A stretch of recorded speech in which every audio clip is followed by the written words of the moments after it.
Hey, what's up, ladies and gentlemen? Matthew here again. Welcome to the tutorial video for Hollyland Streamix. This is our first step in the switcher market, and I'm really excited to show you how you may do switching, live streaming, and some camera control, and even internal recording, all within this iPad-sized minimalistic device that you can take with you on the go. Time is money, my friends.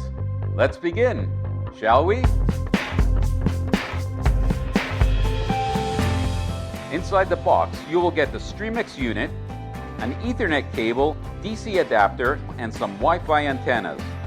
At the back of the unit, we have the power input, antenna connector, I/O for tally lights, 2 SDI in, 2 HDMI in, 1 SDI and 1 HDMI out for the clean output, and a monitor output that would mirror everything you see on the Streamix screen to another screen for a better view.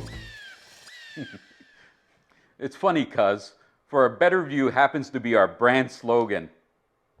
Well, anyway, on the right side you have 2 XLR inputs, and on the left 2 XLR outputs.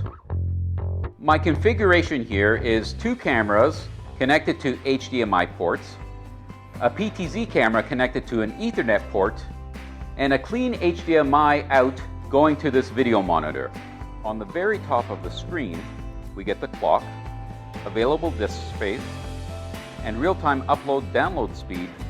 In main interface, we get to see what is currently on air, an overview of all the available signals, the option to record the outputs to the internal 256 GB flash storage, and the master volume control. For normal switching, you just tap on whichever content you want, and Streamix will output that signal instantly. In the case of the IP camera, we have one connected right here. Not only can you switch to this signal, you can notice the little joystick icon here that would allow you to directly control the camera on the fly, and there's almost no delay. This is this camera. This is this camera. And this is the PTZ. Look at that. Total easy control.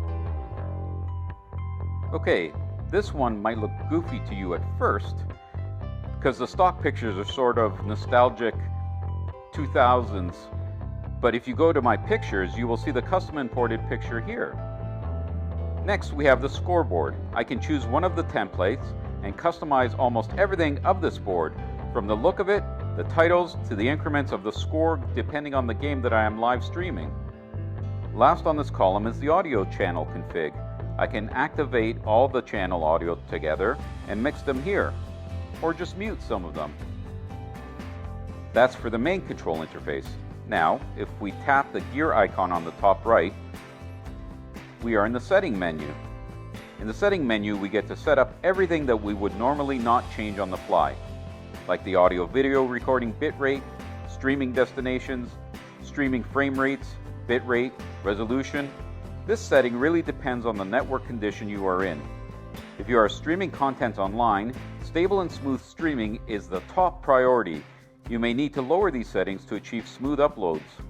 Here we are in the network setup, which supports both the Ethernet and Wi-Fi. But unless you have a super solid Wi-Fi environment, for stability we'd still strongly recommend using Ethernet.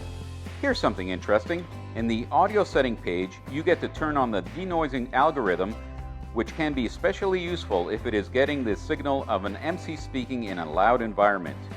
You can even set the threshold for the noise reduction to get the most optimal result.